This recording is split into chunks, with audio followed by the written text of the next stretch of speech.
২০২৫ মাধ্যমিক পরীক্ষার্থীর জন্য আজকের এই ভিডিওটি খুব গুরুত্বপূর্ণ হতে চলছে।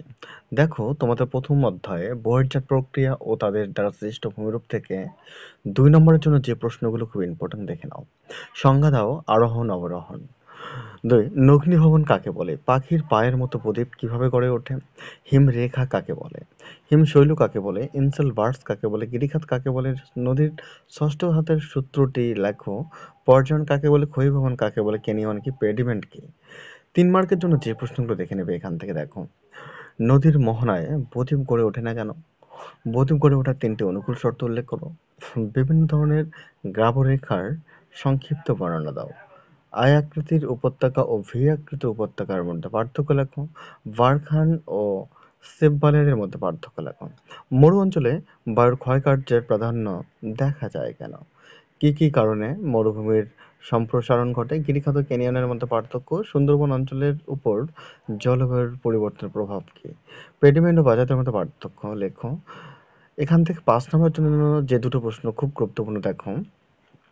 চিত্রসহ নদীর ক্ষয়কার্যের ফলে সৃষ্ট ভূমিরূপগুলির বর্ণনা দাও। নাম্বার 2 হিমবাহের ক্ষয়কার্যের ফলে সৃষ্ট ভূমিরূপগুলোর বর্ণনা দাও। যে প্রশ্নগুলো দেওয়া হলো এই প্রথম অধ্যায় থেকে তোমাদের এই বহির্জাত প্রক্রিয়া ও তাদের দ্বারা সৃষ্ট ভূমিরূপ থেকে এই প্রশ্নগুলো খুব গুরুত্বপূর্ণ, ভেরি ভেরি ইম্পর্টেন্ট। এই প্রশ্নগুলো তোমরা দেখে নেবে, এর বাইরে আর পড়ার প্রয়োজন নেই, এর মধ্যেই তোমরা কমন পেয়ে যাবে। চলো এবার তোমাদেরকে আমি দ্বিতীয় অধ্যায়ের অর্থাৎ তোমাদের মাধ্যমিক ভূগোল বিষয়ের দ্বিতীয় অধ্যায়ের গুরুত্বপূর্ণ প্রশ্নগুলো জানাচ্ছি। দেখো, এখান থেকে এই দ্বিতীয় অধ্যায়ে বায়ুমণ্ডল থেকে যে প্রশ্নগুলো খুব ইম্পর্টেন্ট, ২ নম্বরের জন্য যে প্রশ্নগুলো ইম্পর্টেন্ট রাখা হয়েছে দেখো। ইনসোলেশন কি? গ্রিনহাউস এফেক্ট কি? বহিঃপ্রসারিত উত্তাপ বলতে কি বোঝো? বৃষ্টি ছায়া অঞ্চল বলতে কি বোঝো? চিনুক কি? অ্যালবেডো কি? আপেক্ষিক আর্দ্রতা বলতে কি বোঝো? ৩ মার্কের জন্য যে প্রশ্নগুলো দেখে নেবে। জেড বায়ুর বৈশিষ্ট্য লেখো। ওজোন স্তর ধ্বংসের কারণ ও ফলাফল লেখো।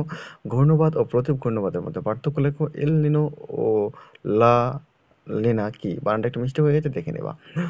বিশ্ব উষ্ণায়নের প্রভাব লেখো। ৫ মার্কের জন্য যে প্রশ্নগুলো দেখে নেবে এই অধ্যায় থেকে দেখো। বিভিন্ন প্রাকৃতিক সরি বিভিন্ন প্রকার বৃষ্টিপাত সম্পর্কে আলোচনা করো। নাম্বার 2 পৃথিবীর বায়ুচাপ বলয়গুলির সঙ্গে নিহিত বায়ু প্রবাহের সম্পর্ক ব্যাখ্যা করো। তৃতীয়ত যে প্রশ্নটি রাখা হয়েছে দেখো, বায়ুমণ্ডলের উপর উষ্ণতার তারতম্যের কারণ ব্যাখ্যা করো। দেখো, আমি প্রশ্ন যে বেশি দিয়েছি তা না, প্রশ্ন খুব কমই দেওয়া হয়েছে। বাছাইকৃত ইম্পর্টেন্ট প্রশ্নগুলি দেওয়া হয়েছে তোমাদের সুবিধার্থে। তোমরা এই প্রশ্নগুলো অবশ্যই পড়বে। চলো তোমাদের তৃতীয় অধ্যায় থেকে যে প্রশ্নগুলো ইম্পর্টেন্ট দেখো। তোমাদের মাধ্যমিকের ভূগোল বিষয়ের তৃতীয় অধ্যায় থেকে যে প্রশ্নগুলো খুব ইম্পর্টেন্ট, খুব গুরুত্বপূর্ণ দেখে নাও। এখান থেকে ২ নম্বরের জন্য যে প্রশ্নগুলো তোমরা দেখবে, হিমপ্রাচীর কি? বলছি, তোমার তৃতীয় অধ্যায়ের নাম হলো বায়ুমণ্ডল। এই বায়ুমণ্ডলের এই ২ মার্কের যে প্রশ্নগুলো তোমরা দেখতে পাচ্ছ, এই প্রশ্নের উত্তরগুলো তোমাদের জানা থাকলে অবশ্যই কমেন্টে লেখার চেষ্টা করো। তোমরা একটা কাজ করবে, প্রশ্নগুলো খাতায় লিখবে, তাহলে সবথেকে ভালো হবে। চলো প্রশ্নগুলো বলছি। দেখো, নাম্বার 1 হিমপ্রাচীর কি? নাম্বার 2 হিমশৈল কি? ৩ বানডাকা কি? ৪ সিরিকি কাকে বলে? নেক্সট দেখো, ভরা কোটালকে সর্বোচ্চ জোয়ার বলা হয় কেন? পেরিজি জোয়ার কাকে বলে? অ্যাপোজি জোয়ার কাকে বলে? জোয়ার ভাটা ও সমুদ্র স্রোতের মধ্যে পার্থক্য। ৩ মার্কের জন্য যে প্রশ্নগুলো দেখবে, ৩ মার্কের জন্য ৩টি প্রশ্ন দেওয়া হয়েছে, ৩টাই খুব গুরুত্বপূর্ণ, ভালো করে দেখে নেবে। চলো, মুখ্য জোয়ার ও গৌণ জোয়ারের মধ্যে পার্থক্য, সমুদ্র স্রোত ও সমুদ্র তরঙ্গের মধ্যে পার্থক্য, ভরা কোটাল ও মরা কোটালের মধ্যে পার্থক্য। চলো এখান থেকে ৫ নম্বরের জন্য যে দুটো প্রশ্ন তোমরা খুব ভালো করে তৈরি করবে দেখো। জোয়ার ভাটা সৃষ্টির কারণ ও ফলাফল আলোচনা করো। নাম্বার 2 সমুদ্র স্রোতের উৎপত্তির কারণগুলো আলোচনা করো। চলো তোমাদের মাধ্যমিকের চতুর্থ অধ্যায় থেকে, তোমাদের মাধ্যমিক ভূগোলের এই চতুর্থ অধ্যায় থেকে অর্থাৎ এই বর্জ্য ব্যবস্থাপনা থেকে যে প্রশ্নগুলো খুব ইম্পর্টেন্ট দেখো।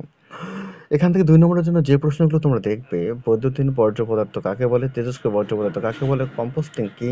তরল বর্জ্য পদার্থ কাকে বলে? দেশীয় বর্জ্য পদার্থ কাকে বলে? বর্জ্যের পৃথকীকরণ কি? বিষাক্ত বর্জ্য কাকে বলে? চলো ৩ মার্কের জন্য যে প্রশ্নগুলো রাখা হয়েছে এখানে দেখো। বর্জ্য ব্যবস্থাপনার প্রয়োজনীয়তা কি? ২ ভাগীরথী হুগলি নদীর উপর বর্জ্যের প্রভাব লেখো। ৩ বর্জ্য ব্যবস্থাপনায় শিক্ষার্থীদের ভূমিকা আলোচনা করো। চলো নেক্সট, পঞ্চম অধ্যায় থেকে তোমাদের প্রথম, দ্বিতীয় তৃতীয় ও চতুর্থ অধ্যায় থেকে ইম্পর্টেন্ট গুরুত্বপূর্ণ প্রশ্ন দেওয়া হয়ে গেল।